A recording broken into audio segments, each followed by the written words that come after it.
राजस्थान के कृषि मंत्री डॉक्टर किरोड़ी लाल मीणा का दौसा के प्रति गहरा भावनात्मक जुड़ाव एक बार फिर देखने को मिला। बुधवार देर शाम आयोजित डेयरी प्रीमियर खेल प्रतियोगिता में युवाओं को संबोधित करते हुए मंत्री मीणा ने अपने राजनीतिक जीवन के एक भावुक अध्याय को याद किया। नमस्कार, NSE9 न्यूज में आपका स्वागत है। मैं हूं शिवांगी पारिक। बात कर रहे हैं मंत्री किरोड़ी मीणा के दौसा कार्यक्रम में दिए संबोधन के बारे में। कार्यक्रम में उपस्थित जन समूह के बीच डॉक्टर मीणा ने कहा, एक समय ऐसा था जब मुझे पार्टी से निकाल दिया गया था। मेरी नैया डूबने वाली थी, लेकिन दौसा की जनता ने मुझे डूबने नहीं दिया। उन्होंने मुझे निर्दलीय उम्मीदवार के रूप में 1,46,000 वोटों से जिताकर संसद भेजा था। उस चुनाव में राष्ट्रीय पार्टियों के उम्मीदवारों की जमानत तक जब्त हो गई थी। उन्होंने इस जीत को अपने जीवन का सबसे बड़ा आशीर्वाद बताते हुए कहा कि वह दौसा की जनता का ये उपकार कभी नहीं भूल सकते। डॉक्टर मीणा ने हालिया उपचुनाव का भी जिक्र किया और युवाओं की टीम का आभार जताया। उन्होंने कहा, मेरे छोटे भाई जगमोहन मीणा के चुनाव हारने के बाद आज पहली बार मैं इतनी बड़ी भीड़ देख रहा हूं। अगर दौसा की युवा टीम मेरे साथ नहीं होती तो उपचुनाव में हमारी जमानत जब्त हो जाती। इस युवा टीम के कारण ही भाजपा की इज्जत बनी रही। उन्होंने मुस्कुराते हुए कहा कि दौसा के युवाओं का उन पर सबसे बड़ा हक है। मंत्री मीणा यही नहीं रुके। उन्होंने अपने संबोधन के दौरान युवाओं को प्रेरित करते हुए कहा कि राजनीति में आने का उद्देश्य केवल सत्ता नहीं बल्कि सेवा होनी चाहिए। उन्होंने लाल बहादुर शास्त्री का उदाहरण देते हुए कहा कि शास्त्री जी ने प्रधानमंत्री रहते हुए भी सादगी और ईमानदारी नहीं छोड़ी। उनके निधन के समय उनकी जेब में केवल 220 रुपए थे। उन्होंने अपनी सरकारी एम्बेसडर कार तक बैंक लोन पर ली थी, जिसका भुगतान उनके निधन के बाद उनकी मां ने किया। मीणा ने युवाओं से पूछा, क्या आप शास्त्री जी जैसा नेता बन सकते हैं? उन्होंने आगे कहा कि देश के निर्माण में सरदार वल्लभ भाई पटेल का योगदान अतुलनीय है। आज अगर भारत एकजुट है तो इसका श्रेय पटेल को जाता है, जिन्होंने आजादी के समय 543 रियासतों को एक किया। अगर वह नहीं होते तो अखंड भारत की कल्पना भी संभव नहीं थी। मीणा ने युवाओं को पटेल जैसी दृढ़ता और नेतृत्व क्षमता अपनाने की सलाह दी। उन्होंने कहा कि देश को ऐसे युवाओं की जरूरत है जो न केवल ईमानदार हो बल्कि निर्णय लेने में भी मजबूत हो। अपन गांव के हैं,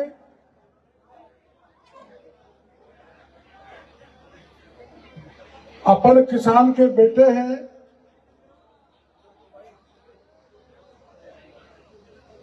और हमारे माँ बाप बहुत मेहनत परिश्रम के बाद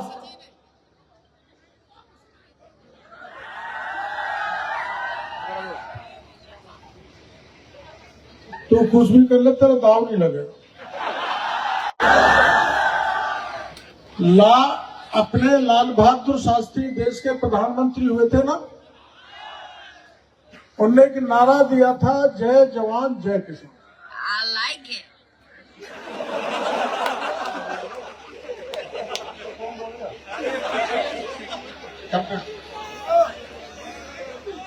जय जवान जय किसान।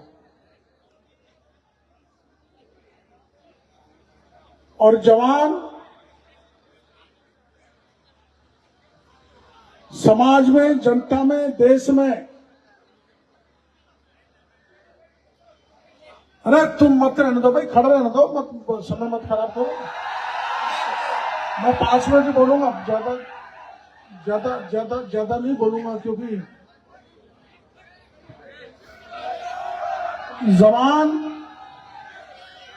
जवान देश में कुछ भी परिवर्तन ला सकता है, समाज में परिवर्तन ला सकता है, देश का भविष्य है तो ये जवान पीढ़ी है। और आपको ध्यान है, सुभाष चंद्र बोस ने कहा था, तुम मुझे खून तो मैं तुम्हें आजादी दूंगा।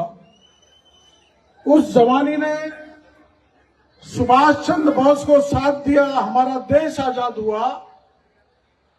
और वो किसान जो अहरनिश रात दिन कड़ाके की ठंड में खड़ा होकर भी आधी रात को फसल पैदा करके मेरे देश की जनता का पेट भरता है, मेरी किस्मत है कि मैं उनका मंत्री बना हूं, किसान का मंत्री बना हूं।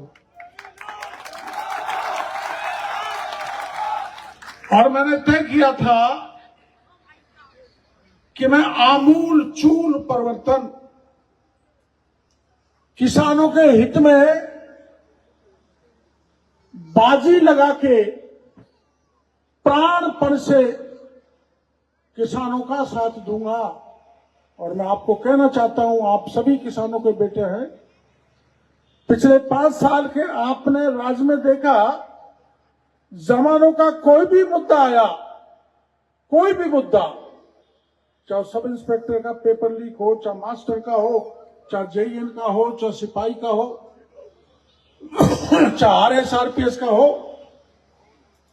मैं 5 साल तक सड़क पर खड़ा रहा हूं। चाहे कड़ाके की ठंड हो, चाहे बरसात हो, चाहे हीट वेव हो, जवान की रक्षा के लिए, उसके अधिकारों की रक्षा के लिए और मेरे राजस्थान की जनता के लिए, विशेषकर दौसा जिले की रक्षा के लिए किसी भी प्रकार का कोई काम पड़ेगा तो डॉक्टर किरोड़ी लाल आधी रात पर भी आपकी मदद के लिए तैयार मिलेगा। और सुन लो, इधर तो कुछ नहीं हुआ, इधर तो कुछ नहीं हुआ। मैंने ये नई खोज की है देश में, नई, और अगर दुनिया की भी हो जाए तो ताज्जुब नहीं होगा कि कैसे किसान को नकली बीज दिया जाता है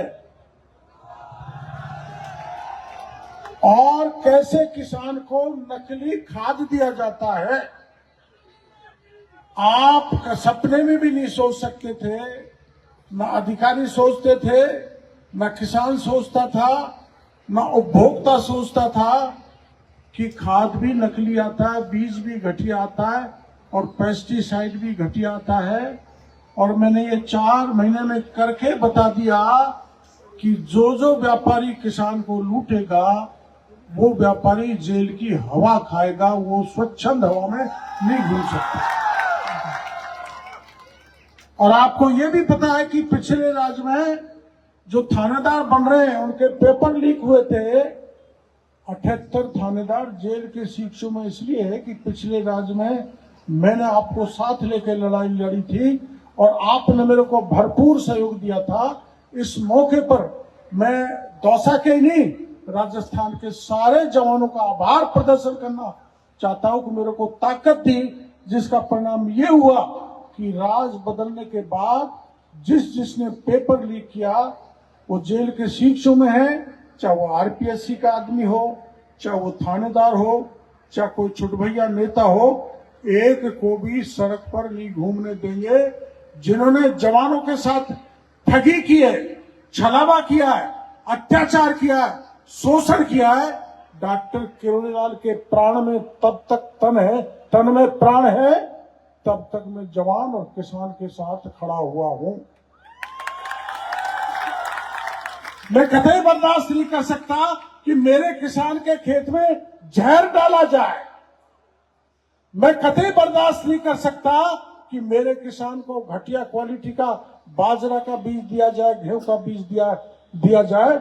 और आपने देखा होगा कि मैं चारों ओर राजस्थान के हर कोने में घूम के किसानों को उत्तम खाद, उत्तम बीज, उत्तम पेस्टिसाइड दिला रहा हूं।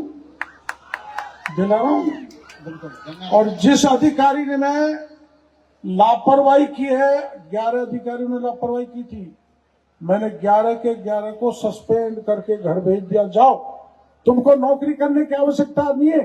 जो भ्रष्टाचारियों से मिलके हमारा किसान का शोषण करे, किसान को बर्बाद करे, उसको नौकरी में बर्दाश्त नहीं किया जा सकता। ऐसे ही मैं जवानों को कह के जा रहा हूं, मेरे विभाग में बहुत योजनाएं हैं। आप लोगों में सबकी नौकरी नहीं लगने वाली है, मैं कह रहा हूं आपको, सबकी नौकरी नहीं लगने वाली है। और जितने भी हमारे नेता घूम रहे हैं ना सोशल मीडिया पे, कुछ मेरे खिलाफ भी डालते हैं, कुछ मोदी जी के खिलाफ भी डालते हैं, बहुत कम राहुल गांधी जी के खिलाफ डालते हैं। ये जैसे जो भी इतने लोग पगड़ी बांध के नेता बनना चाहते हैं, सब नेता नहीं बनेंगे। ना आप सब नेता बनोगे, पर जिनको नेता बनना है उनको कैसा बनना है? डॉक्टर किरोड़ीलाल जैसा नहीं, लाल बहादुर शास्त्री जैसा, जिसने जय जवान जय किसान का नारा दिया और जब वो इस दुनिया से गए और उनकी जेब को टटोल गया तो एक देश के प्रधानमंत्री की जेब में 220 रुपए निकले। और प्रधानमंत्री रहते हुए, सुनो भाई जवानों, जितना अनुकरण कर सके उतना करना। जब वो देवलोक सधारे, प्रधानमंत्री रहते हुए उन्होंने एक एम्बेसडर कार लोन पे ली थी, बैंक के लोन, और जब इस दुनिया से गए तब लोन बकाया था। मरने के बाद लाल बहादुर शास्त्री की मां ने उस कार का लोन चुकाया था। क्या ऐसा नेता बन सकते हो आप लोग? यस सर, अगर राजनीति माना है तो ऐसा ही करो, और अधिकारी भी बनो तो वैसा ही बनो। सरदार वल्लभ भाई पटेल ने 543 रियासत थी अपने देश में, रजवाड़े थे, बड़े बड़े रजवाड़े थे। देश आजाद हुआ, सारे रजवाड़ों को, देश के सारे रजवाड़ों को एक करके अखंड भारत बनाया। अगर सरदार वल्लभ भाई पटेल नहीं होता तो हमारा देश एक नहीं हो सकता था। नेता बनो तो सरदार वल्लभ भाई पटेल जैसे बनो, और अधिकारी बनो तो ऐसा बनो, कैसा? जहां एसपी लगो, पुलिस का अधिकारी लगो, तो गुंडों में भय होना चाहिए, बदमाशों में भय होना चाहिए। मां बहन बेटी की इज्जत सुरक्षित रखे, ऐसे पुलिस के अफसर बनने चाहिए, चाहे कुछ भी करना पड़ जाए। और जवान बनो तो कैसा बनो? अभी जो पाकिस्तान को आपको पता है, ऐसा कभी भी नहीं हमारे देश में आजादी के बाद कि कई सैकड़ों किलोमीटर अंदर घुस के हमारी सेना आतंकवादियों को, अड्डों को ध्वस्त कर आई। जवान बनो तो ऐसा बनो। इसलिए मैं जवानों का आह्वान करना चाहता हूं, आपके मां बाप ने सपने देख रखे हैं कि मेरा बेटा बड़ा अफसर बनेगा, बड़ा अधिकारी बनेगा, मेरे सपने पूरे करेंगे। और मां बाप के सपने पूरे करोगे तो मेरे देश का सपना पूरा करने में भी आप सफल होंगे। यहां डीपीएल ने अपना आयोजन किया है, छठा आयोजन है। मेरे को बुलाया, डीपीएल की पूरी टीम को, पूरे संयोजकों को, पूरे आयोजकों को मैं बहुत बहुत धन्यवाद देना चाहता हूं कि मेरे छोटे भाई के चुनाव हार जाने के बाद मैं पहली बार इतनी भीड़ में दौसा की जनता को देख रहा हूं। मैं उनको प्रणाम करता हूं। अगर ये टीम मेरे साथ नहीं लगी हुई होती उपचुनाव में तो जमानत जब्त हो जाती। इस टीम का ही परिणाम है कि हमारी इज्जत रहेगी, और इस दौसा ने मेरी सदा इज्जत रखी है, मेरे परिवार की रखी है। और एक बार तो ऐसी रखी कि मैं निर्दलीय चुनाव लड़ा, और ऐसा लड़ाया आप लोगों ने कि कांग्रेस की भी जमानत जब्त कर डाली, बीजेपी की भी जमानत जब्त करा डाली, और बाबा को दिल्ली में भेज दिया। ऐसी जनता का मैं एहसान कभी भी नहीं भुला सकता। तिल तिल में मेरा एहसान समाया हुआ। और देखो, मौके तो आते रहते, कभी जीत कभी हार, इसलिए दौसा के जवानों को, भाइयों को कहना चाहता हूं, मेरे पर आपका सबसे ज्यादा हक है, क्योंकि मेरे को ऐसे समय में आपने एहसान किया था जब मेरे को पार्टी से निकाल दिया था। मेरी निर्दलीय 1,46,000 वोट से जिताकर संसद में भेजा और राष्ट्रीय पार्टियों की जमानत जब्त की। ये देश में एक रिकॉर्ड है, जिसके कारण मैं आपके कारण उसको तोड़ पाया हूं। आपका ऐसा आशीर्वाद सदा मेरे पे बना रहे। मैं चाहे किसी दल का हो, किसी जाति का भाई यहां पर हो, किसी धर्म का हो, किसी भी इलाके का हो, आप मेरे पास आओगे, भीतर बैठा रहूं। मैं 2-2.5 घंटे एयरपोर्ट पे खुला बेंच में खड़ा बैठकर सबकी सुनवाई करता हूं। कुछ लोग गए ना, मंत्री छुपते हैं, मिलते नहीं आमतौर पर, हमारी सरकार के नहीं, पिछली सरकार के, और हम खुले में मिलते हैं। मैं डीपीएल के भाई जो अपनी ये कमेटी है डेयरी प्रीमियर लीग, मैं इनको शुभकामनाएं देना चाहता हूं। आपका ये छठा आयोजन है, आपका सदा आयोजन ऐसा ही चलता रहे और वो सफलता की ओर चले। आज समापन के कार्यक्रम में मेरे को आपने बुलाया, अब ये डेयरी प्रीमियर लीग का कार्यक्रम था तो मैंने सोचा दूध जलेबी मिलेंगी गर्मा गर्म, लेकिन ये कुछ दिखाई नहीं दे रहा है। कहां पर है? उधर है, पियोगे दूध जलेबी खा। अंत में मंत्री मीणा ने युवाओं को प्रशासनिक सेवाओं में आने के लिए प्रेरित करते हुए कहा, अगर कोई युवा पुलिस अधिकारी बनता है तो उस क्षेत्र के गुंडों और बदमाशों में भय होना चाहिए। मां, बहन और बेटियों की सुरक्षा हमारी पहली जिम्मेदारी है। कार्यक्रम के अंत में युवाओं ने मंत्री किरोड़ी लाल मीणा का जोरदार स्वागत किया और उनके साथ जय जवान जय किसान के नारे लगाए। ऐसी ही तमाम खबरों के लिए बने रहिए NSE 9 न्यूज़ के साथ। नमस्कार।